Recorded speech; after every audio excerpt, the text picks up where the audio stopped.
Hey everybody, I'm back from my 10-day crack smoking binge and Yusuf, now is not the time. What was I saying? Oh yeah, so Grand Theft Auto: The Ballad of Gay Tony initially released for Xbox 360 on October 29th, 2009, and it's taken me 3,907 days to realize that this is the best GTA ever. And for the longest time, I always considered GTA Vice City to be the best GTA ever. But looking back, I was always clouded by nostalgia and just biased because that was the first GTA that I ever played. I remember walking into Blockbuster and seeing the vibrantly colored Vice City cover art, and I just had to have it. And speaking of Blockbuster, I don't know why, but my office just got super cold and now reeks to that old Blockbustery smell. Good times. Good times. So, what exactly makes The Ballad of Gay Tony the best GTA ever? Well, to answer that, first we gotta take a look at Grand Theft Auto 4. Known for its notoriously gloomy atmosphere, dark story, and just overall gritty nature, GTA 4 introduced us to the second rendition of Liberty City in the Grand Theft Auto series, which, in my opinion, is equally as depressing as Liberty City from GTA 3, but when The Ballad of Gay Tony came along, that changed everything. And honestly, I'm not good at this type of stuff where we dissect things and break them down, but what I've done is broke the game down old school style into 5 categories, which are in no particular order, from story, weapons, characters, vehicles, and missions. So if y'all enjoy, spread some cheese on a broke cracker by clicking that thumbs up button. Let's go for 10 bajillion likes. Yo, what's up, Bobby? Good? The story. Even though I said this breakdown is in no particular order, I figure we need to start with story first to serve as not only a refresher to those who haven't played The Ballad of Gay Tony in years, but also for those who've somehow never played The Ballad of Gay Tony. What are you doing with your life, dude? So this episode of Liberty City all but literally shines a light onto the dark world that Grand Theft Auto 4 brought us. Right off the bat, we're met with an amazingly vibrant logo, loading screen, and theme. That takes us into the life of Luis Lopez, where we take on the role of this 25-year-old former drug dealer whose life took a completely different turn after becoming the personal bodyguard and business associate of Gay Tony Prince. Now, while this story is short because it's an episodic DLC to the main game of Grand Theft Auto 4, we venture through the nightlife scene of Liberty City, where along the way we are in debt to gangsters, we're trying to figure out what to do, we consider selling out our friends, franchising the business, fraud, and just about everything that you can think of in a Grand Theft Auto game. The coolest thing about this game, though, is how everything comes full circle with Grand Theft Auto 4 and all the crossovers, because it all takes place at the same time. Everyone literally meets everyone. We just didn't know it at the time that Grand Theft Auto 4 came out. And while this story isn't super long and drawn out because, as I said before, this is a DLC, in my opinion, it is the perfect length. That's what he said, and captures the perfect atmosphere of the Liberty City nightclub scene.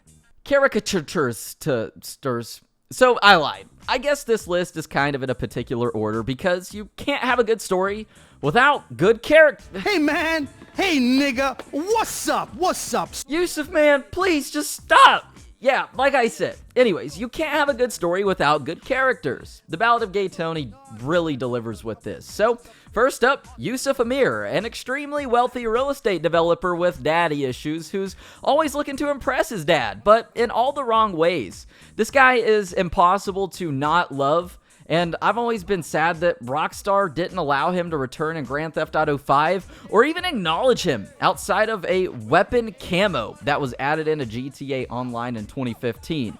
He's a great friend to have, but he's also very, very annoying. But a great dude who means nothing but well and just has a heart of gold, literally, because he loves to plate everything in gold. We also meet Adriana Lopez, our mother. Ashamed of her son's criminal past, we literally get scolded by our mom in a Grand Theft Auto game. How cool is that? All she wants is what's best for her son, and she wants him to leave his criminal lifestyle, all the guns, drugs, and money-fueled nightclub life behind. But when we give her money that comes from this lifestyle, she doesn't complain. The weapons. So, The Ballad of Gay Tony brings us a variety of new weapons, 8 to be exact. The first being the Pistol 44. A handgun which is basically designed to bring the power of a 44 mag to a semi-automatic pistol. The golden SMG. Basically the same as the already existing micro SMG in the game, but with a bit of a different appearance, and it's also plated in gold, thanks to our boy Yusuf Amir. The Assault SMG. Basically the P90. I love P90s. They're so neat, and this one even comes equipped with a silencer. The Automatic Shotgun. Modeled after the AA-12, and if you're not familiar with weapons in real life, you're probably familiar with how OP this shotgun was in some of the older Call of Duty games. Well, this one is so fun because the damage is insane. You can literally have so much fun just going up to vehicles and shooting them and crippling them, which we're going to talk about a little bit later on in the video with something else, but the damage from this weapon will literally send people flying. The Combat MG. The M249 LMG is the first LMG to actually ever appear in the HD universe. This thing is sick. With its high capacity rounds, you can literally do so much damage. I also like to shoot people, let them get up, and then slowly shoot them until they run out of health with this weapon. And also with this, you can go on tons of rampages and just take out just about anything in your way. The Advanced Sniper. I'm honestly not sure about the weapon statistics and how good this one is, but I've just always thought it looked cool, so that's why I liked it.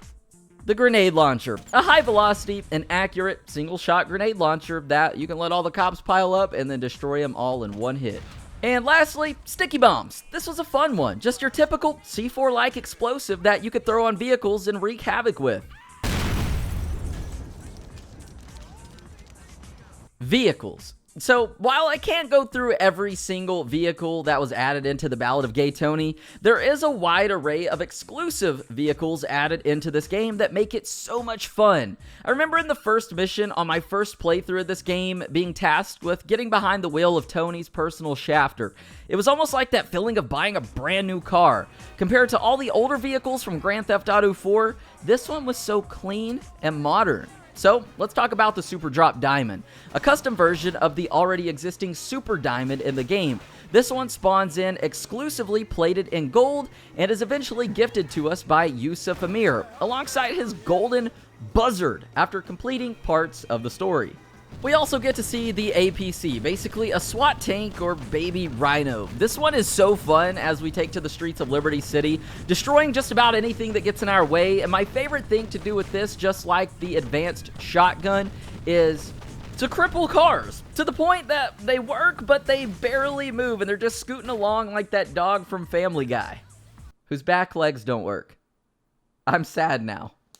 We also get to see the Police Stinger, a really cool police car with a unique livery. This is just a one of its kind, only available in the Ballad of Gay Tony, and it's also one of the fastest land vehicles in the HD universe, or at least it was up until GTA Online came along and had to ruin everything. Missions. So, there are so many memorable missions in this game, like the mission Blog This, where we take to the skies, interrogate the Celebinator, an internet hater that we end up throwing out of a helicopter without a parachute, then we have to jump to save him. And I swear, some of the haters on YouTube in the comments section need this treatment. Then we also have the mission for the man who has everything, where we literally take a funny-looking helicopter that's only obtainable in this mission. Dang it, Rockstar. And we steal a subway car, a literal subway train car, to send to the Gulf, to turn into an underwater submarine train, I just made a new word, going through a reef in the Gulf. Imagine how cool that would be. I wonder if Yusuf Amir ever finished that. Or even just basic club management. That was always fun to do. Dancing with girls and trying to take them to the back office. Rockstar really knew what they were doing when creating this game. Other things. This is the last category we have. It was an afterthought, and it's really just the other things that the Ballad of Gay Tony brings us, like the heads-up display. For those of you who've never really paid attention, I think if you take away the heads-up display in a game, you realize how essential and crucial that was. The Ballad of Gay Tony brings us a very vibrant one, from the pause menu, the colors, to the mini-map, to the amount of money we have in the top right corner. It's all so vibrant and very just eye-catching. Also, this game brought us parachutes and the opening of more freedoms, like climbing to the top of the Rotterdam Tower that we all wanted to do in GTA 4 to jump from. And even though we still can't fly planes in this game, we do get to take to the skies in the finale of the game.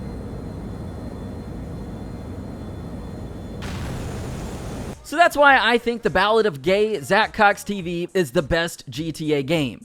For now. Because just like I used to think Vice City was the best, who knows what I'll think in a few years. Nostalgia is a truly good but bad thing. If you enjoyed the video, you know what to do. Give the video a throbbing thumbs up and consider subscribing. Also, check out my Twitter and Instagram, and tweet me pictures of your dog to help cheer me up, because I'm a sad boy.